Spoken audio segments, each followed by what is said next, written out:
Just about everything connected with the American past has boomed since World War II. Antiques, books, westerns on television.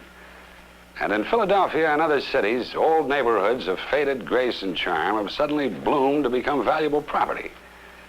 Georgetown in Washington and the Vieux Carré in New Orleans are other examples. Well, so far this hasn't happened here on any extensive scale. But there are neighborhoods in St. Louis where many people think it should happen and could. They are not stopping places on any of the standard guidebook tours. In some cases, 100 years or so of time has dealt harshly with them. But they seem to represent something that people today like and seek. Perhaps a sense of all those years, perhaps some basic excellence of design that is the real article and not a copy, that remains and can revive. In any case, they're still here, for a while at least, and they reward a visit as some of the city's most elegant secrets.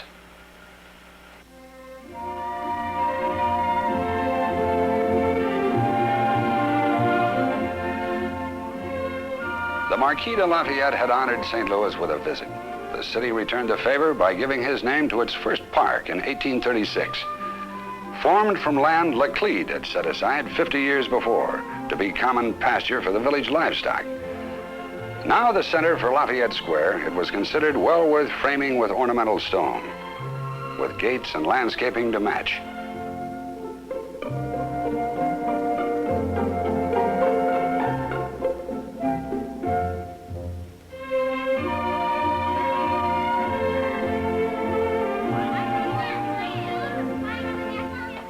Colonel Grimsley's Home Guards proceeded to make it their drill ground. Cannons from the British Revolutionary War sloop Acton, raised from Charleston Harbor, were placed in its center.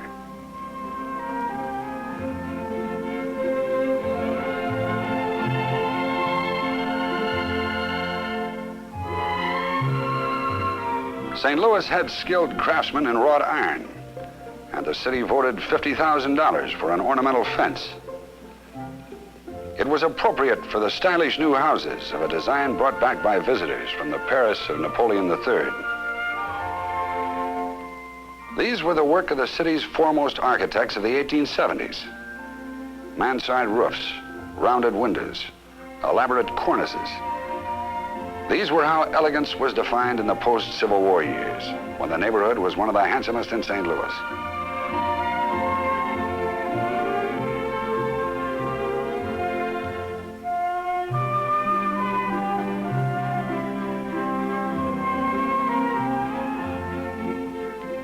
Off the side streets, small residential places appeared.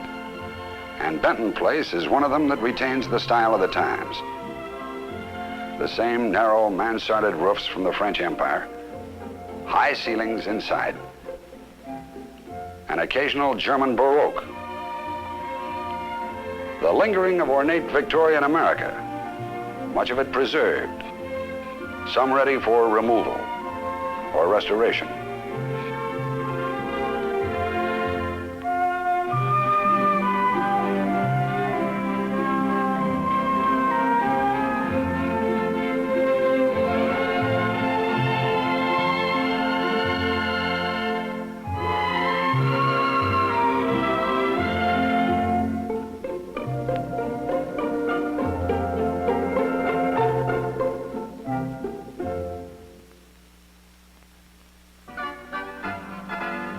A few blocks east around Soulard Market, the neighborhood is from a simpler and earlier time. Organized originally in rows around the market itself and around the spire of St. Peter and St. Paul's Church, European village fashion.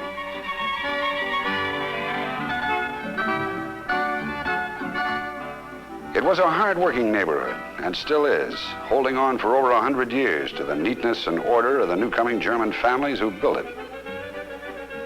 They built in rows right onto the property line and the sidewalk. Their shutters were for use rather than ornament, and still are. The doors hinge on both sides, like the shutters. The city's wrought iron craftsmen supplied them, too, with balconies, as with the people uptown. They liked the designs and placed them where they seemed appropriate. Sometimes between the first row of houses and the alley, they placed a second row of back houses, Identical with the first row, the same cornices and balconies and chimney pots, with a courtyard in between. If it was crowded, it could also be congenial, and people remember a neighborhood identity in which everyone knew everyone else. The architecture is sometimes called federal, sometimes colonial. Here it has survived nearly 100 years, preserved by generations of the people of the neighborhood who took pride in it, whatever it was called.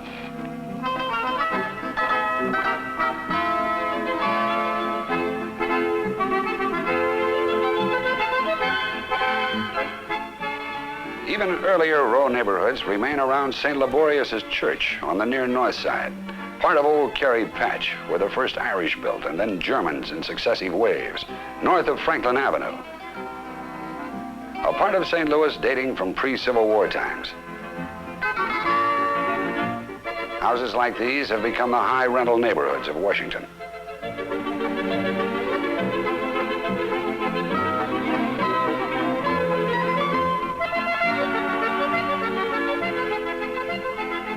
A few blocks away, the wealthier Irish built as did James Clemens, an uncle of Mark Twain, who in 1860 hired the best Irish architect he could find and the best cast iron workman. They cast classic columns for him with iron capitals and pediments painted white. A widower, he asked them to cast a cameo of his wife's face for the keystones above the windows.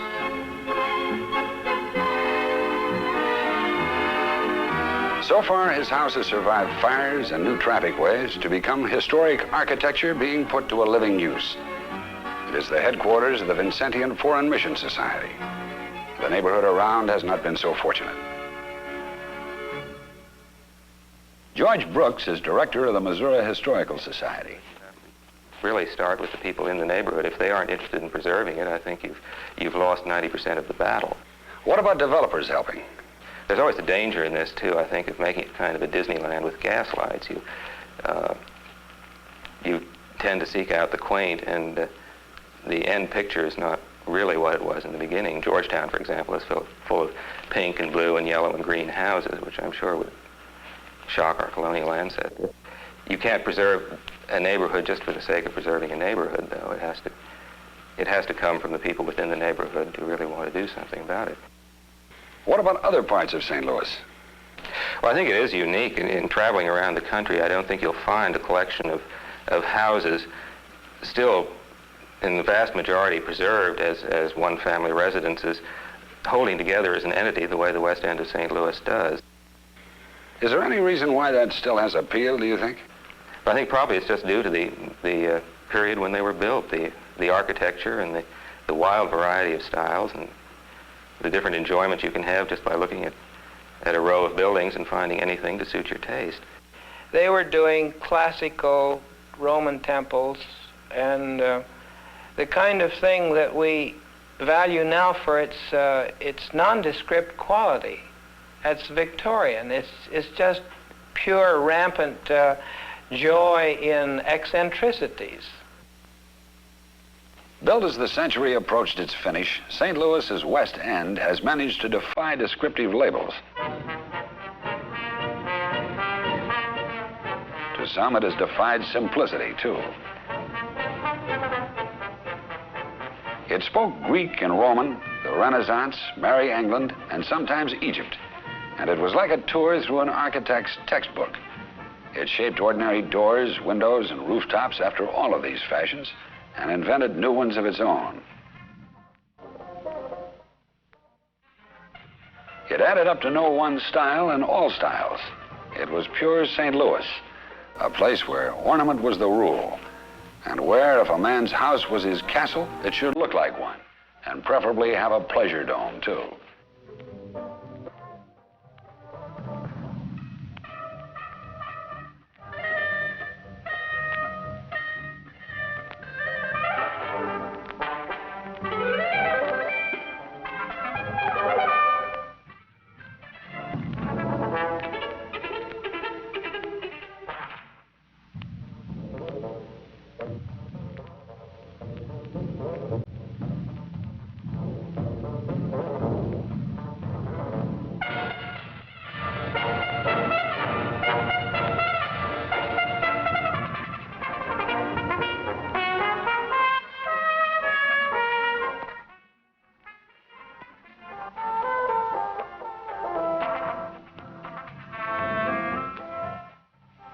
Even Moscow was represented.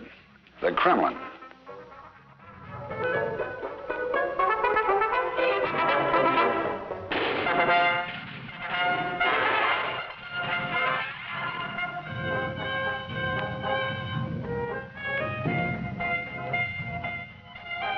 In the 30s and 40s, when the straight line and Danish modern took over, all of this exuberance was viewed for a while with disdain. But here and in other cities, it has found a degree of favor again. It seems to wear well.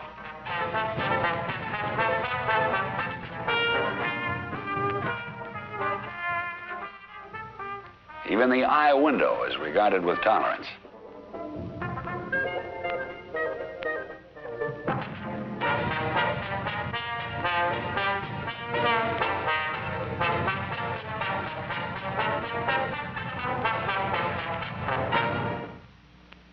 These are among St. Louis's comeback neighborhoods. I've often had the feeling that the West End of St. Louis is very much like areas of the West End of London. Architecturally, of course, it's different, but the feel and the atmosphere is very much the same. What about the outlook for the area as a neighborhood? From the standpoint of quality and interest and curiosity, I think the West End is going to be the focal point of the city in the future. The city has had quite a few focal points in its day. Lucas Place was one. Only the old Camel House on Locust Street remains from that. Another took shape out on Lower Broadway. In the manner of the Old South, it raised one stately mansion in a grove of trees behind Cherokee Cave as if it rises from a Louisiana bayou. In St. Louis, it's the last of its kind.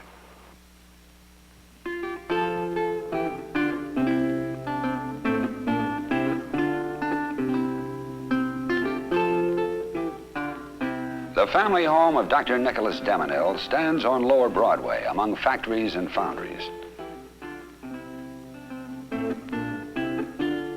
In 1863, it was a country retreat to which he moved as a Southern sympathizer. The doctor had fashioned his house to match his sympathies.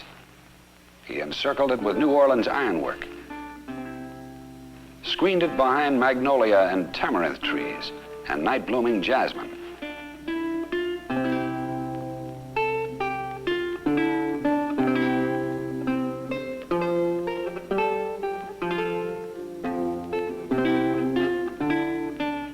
Union armies patrolling St. Louis and to wandering Union soldiers, the appearance of the house was probably equivalent to flying the rebel flag.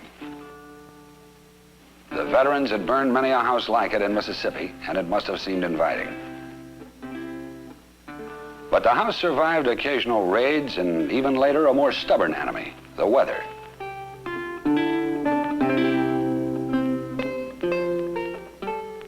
Today, its ironwork is still intact. Antique dealers have not raided it. It needs paint, but it is preserved.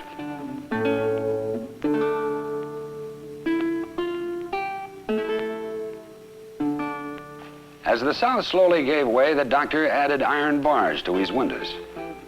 Behind these, he sat in his parlor with a shotgun after sending the ladies to visit relatives.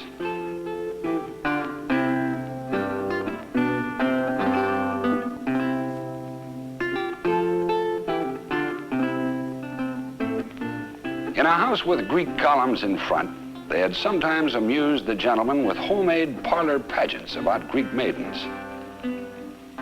Since the discovery of the Elgin marbles a half-century before, everything Greek was enjoying popularity, architecture and costume, particularly in the South, of which this was an outpost.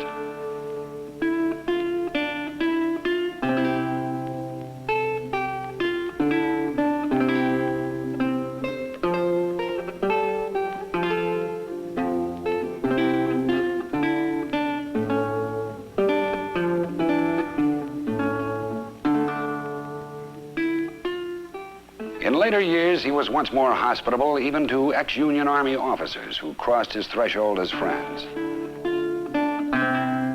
From behind his iron bars, he could look out at a different kind of threat, factories approaching his rural retreat. He always refused to sell, though finally surrounded by them. And he never took down the iron bars.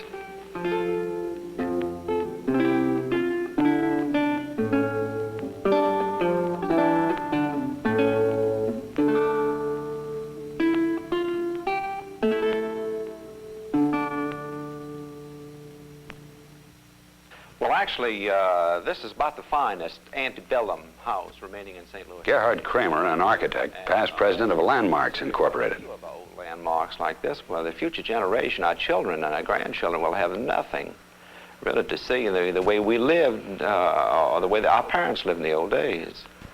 To many people, this is just one more old ruin. How would you describe it? Actually, it's definitely the Greek Revival period, which was so prevalent in Natchez, Mississippi. This type of American architecture just about run its course when the DeMenils built this piece. And consequently, you notice the lateness of the period in the details of the ironwork and the doorways and things like that. Well, it seems to be deserted now. Is the headache ball coming toward it? The Highway Department acquired the property, and now the Landmarks Association is attempting to acquire the property from the Highway Department. For what purpose? Well, that's the problem that Landmarks has to face right now. They've, of course, got to find some need for it, some use for it. And at the present time, they're attempting to convert it into a prestige-type restaurant. To find a practical use for it, in other words. Well, actually, it could be quite a lovely place. I mean, after it was all completely restored, or let's say renovated, air-conditioned and heated, and with an elegant patio on the outside, the old carriage house alongside could play an important part with a patio for debutante parties, for really exclusive prestige-type dinners. Oh, it could be the show spot of St. Louis. With the Gateway Arch scheduled for completion in 1964, and presumably thousands of tourists due to arrive to help St. Louis celebrate its 200th anniversary, to clean up the old neighborhoods and make them once more quaint and picturesque, to salvage an old mansion like the DeMenil house, these things offer tangible rewards and can be good business if the experience of Georgetown and Philadelphia and New Orleans is any kind of a reliable guide. In the meantime, they're still there, for a while at least, to look at. And for the time being, that's reward enough. In a moment, we'll